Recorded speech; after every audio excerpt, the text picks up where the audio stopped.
Hola chiquillos del cuarto medio Pablo Roca, el cuarto medio Hernán Rivera, mi electivo de cuarto social comunicativo.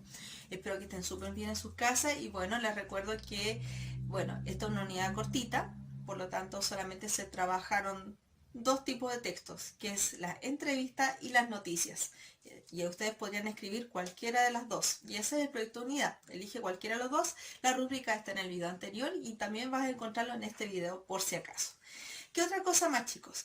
Si ustedes necesitan muchas explicaciones en torno a lo que es gramática, cosas que se olvidaron, cosas que no se olvidaron, etcétera, todas esas cosas, ustedes pueden ver o todo el video o pueden simplemente tomar lo que les corresponde como actividades y ustedes ahí refuerzan, ¿ok? Ustedes se hacen cargo de su propio lenguaje y para eso les podría recomendar una cosa. Yo he estado estudiando más bien alemán de nuevo, con el Duolingo. Y créanme que el Duolingo es una herramienta muy útil, ¿sí o no, mi amor? Mira, mi pololo está haciendo lo mismo. Está estudiando también con Duolingo. Y chiquillos, les recomiendo que utilicen muchos instrumentos. Si ustedes tienen estructuras que les cuesta mucho de cursos anteriores, vocabulario que quizá la gente considere básico, pero en realidad, chicos, lo básico es lo elemental. Les recomiendo que ustedes trabajen con Duolingo y créanme que varias clases de Duolingo hace totalmente la diferencia, ¿ok? Entonces aprovechen a reforzar, vean videojuegos, películas, todo ese tipo de cosas que les interesen. ¿Por qué? Porque el inglés es importante, sobre todo que ustedes van a entrar a la universidad y créanme que sí, seguramente se van a encontrar con un curso de inglés. Entonces, chiquillos, ¿qué tal si comenzamos la clase? Ahora es unidad de síntesis. Hello everybody, welcome to the class. Antes de comenzar, chiquillos, de nuevo, Duolingo, una excelente aplicación, es totalmente gratis y si les cuesta el inglés, créanme que con esto pueden avanzar muchísimo. Yo lo estoy usando para aprender alemán. Unit 1, The World of English, Current Events. En esta clase vamos a tomar aspectos de clase 1 y 2. Y aquí está, vamos a trabajar los mapas conceptuales, aspectos clave, explicación de cierta unidad. De nuevo lo voy a explicar por si acaso. Voy a ver los adjetivos, opiniones, preguntas de distinto tiempo verbal. Y entre eso voy a tocar un poco de lo que es la voz pasiva, ¿ok?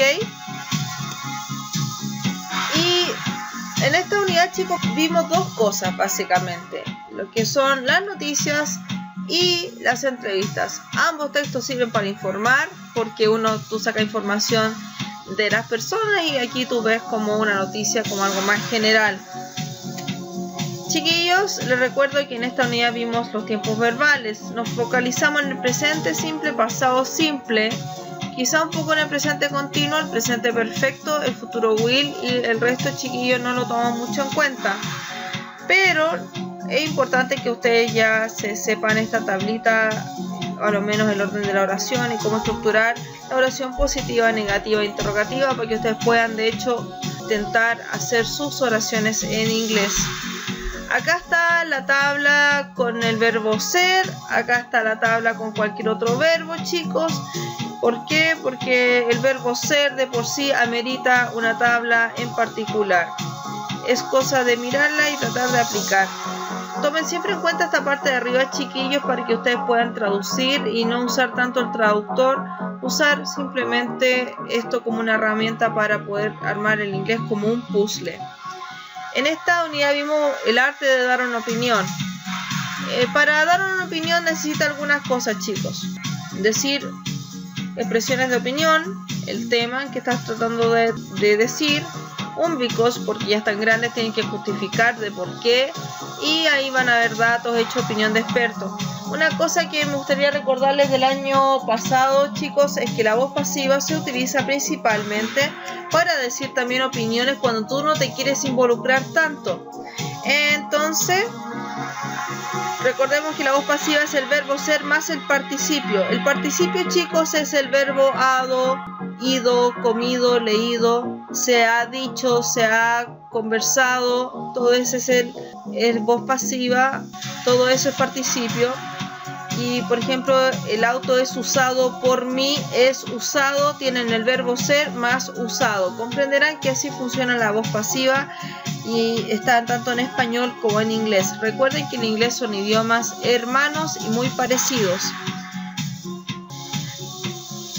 En la diapositiva, chiquillos, dentro de la actividad estaba que yo les pedí una opinión de 30 palabras basándose en eso. What kinds of changes will society have after the quarantine? ¿Qué cambios tendrá la sociedad después de la cuarentena? Acá tenemos, por ejemplo, yo creo que las personas serán más conscientes sobre la importancia de la higiene personal para el resto de la comunidad, porque los expertos en los medios de comunicación, incluso la gente común, como dueños de tiendas, hacen que sus clientes se echen spray de alcohol. Y una cosa que me gustaría recordar, chicos, que para poder enriquecer ustedes sus opiniones, para que queden más interesantes, échenle muchos adjetivos, porque aquí a lo menos tenemos un buen par. Consciente, tenemos aquí personal, eso también pasa a ser un adjetivo. Tenemos gente común, ¿ven? Entonces ahí por lo menos hay un buen par de adjetivos para decir una opinión. Así que no se olviden de que los adjetivos son importantes, son palabras básicamente para escribir, y entre más palabras tengan para escribir, mejor van a poder decir las cosas que ustedes quieran, chicos. Acá había un vocabulario para describir hechos dentro de la misma unidad. Hay una buena mezcla, hay tanto como adjetivos como palabras para decir opiniones, tenemos adverbios de tiempo, tenemos de todo aquí, chicos. Este era el vocabulario básico de la unidad. Ya, chicos, en esta diapositiva está una respuesta a una pregunta que di. What do you think about fake news and why? Y aquí la respuesta que di es I really hate fake news because people can make questionable decisions and people can die. La noticia falsa era un ejemplo que es verdad, que anda en los medios sociales y también alrededor del mundo, que las vacunas causaban autismo, lo cual generó un tremendo daño. Y acá está mi opinión. Como ven, si ustedes estructuran esto, son oraciones cortitas unidas con un because. Entonces básicamente eso le estoy pidiendo, chicos. Una clave para una buena respuesta, y eso creo que se vio también en esa misma clase, es que tú tienes que responder en el mismo tiempo en que te están preguntando. Si tú dices una pregunta en presente y respondes en pasado, en realidad no estás respondiendo la pregunta. Entonces, ¿cómo puedes hacer para dar una buena respuesta, chicos? Tú simplemente respetas. Acá tenemos, por ejemplo, what do you think? Eso es presente simple. Y I really hate, aquí tenemos hate, odiar. Esto está en presente. Entonces tú, al dar una respuesta al mismo tiempo verbal, estás parte de eso respondiendo la misma pregunta. Chicos, acá está la estructura básica general de todas las preguntas en inglés.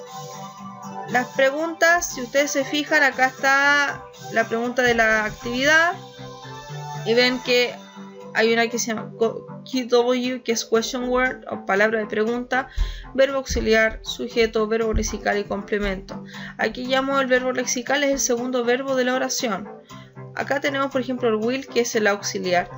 Y así van a ver, chicos, que el will es el auxiliar del futuro will. Y van a ver que están los distintos tiempos verbales y están los distintos auxiliares. Y acá tenemos una pregunta donde tenemos quién es Billie Eilish. Acá tenemos que no está necesariamente un verbo secundario, porque cuando el verbo ser está actuando en el presente simple o pasado simple, es el único verbo de la oración. Por lo tanto, no necesitas lo otro. Entonces, si tú vas a la estructura de preguntas, tienes dos tipos de preguntas.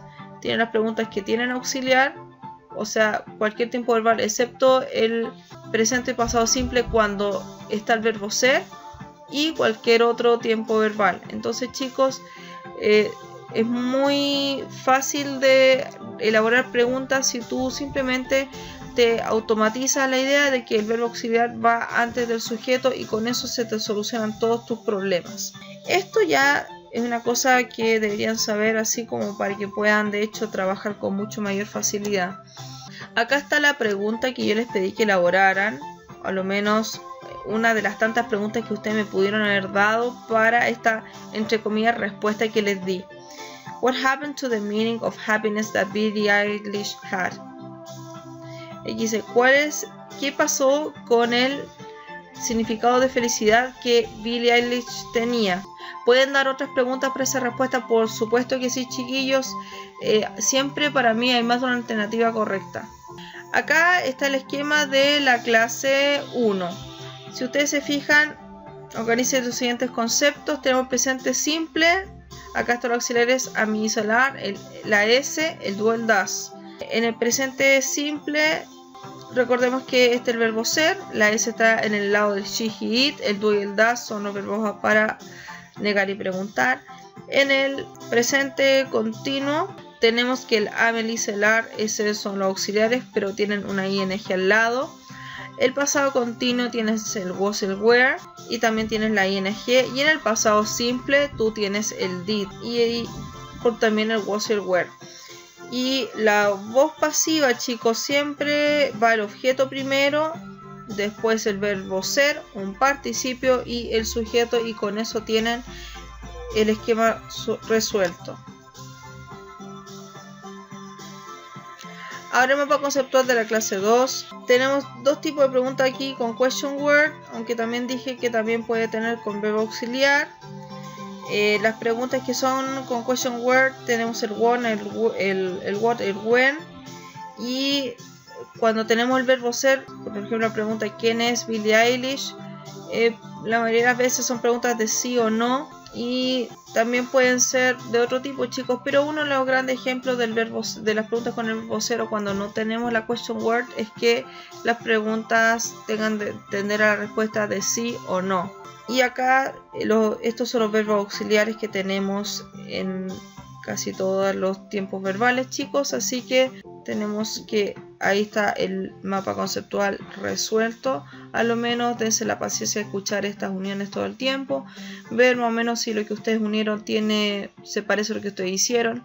Pueden hacer un mapa como arañita, pueden hacer un mapa uniendo a dos conceptos, no hay ningún problema, ustedes mandan en ese sentido, pero lo importante es que las relaciones estén más o menos similares. Ya, chiquillos, estos son los requisitos que les tengo para sus noticias y sus entrevistas, lo que ustedes quieran. Cualquiera de los dos lo pueden hacer. Más o menos son 200 palabras mínimas, ¿ok? Mínimas. Pueden ser más, por supuesto que sí. Los componentes que tienes que tomar en cuenta de cada tipo de texto son 8. Y acá están los requisitos de gramática que les estoy pidiendo. ¿Por qué les pido requisitos de gramática? Para que básicamente utilicen las cosas de la unidad. Acá está la rúbrica, chiquillos, para que ustedes puedan utilizarla. Pueden mandarme antes de la fecha de entrega, no tengo ningún problema que lo hagan para poder corregir. Yo soy súper abierta a que me entreguen antes las cosas para poderles corregir y que ustedes de ahí me manden un documento absolutamente perfecto. Acá están los 8 componentes que estoy pidiendo que me hagan en sus entrevistas. Acá están los componentes de las noticias. Son 8 componentes también. 1, 2, 3, 4, 5, 6, 7, 8. ¿Sí? Son los mismos 8. La rúbrica por eso es la misma. Questions? Here's my email. Cuídense mucho, chiquillos. Espero andar recibiendo sus trabajos. Les agradezco mucho su atención y lo más importante es que sigan trabajando. Trabajar es bueno, chicos. Mantener la mente activa en estos tiempos es muy importante. Y see you soon.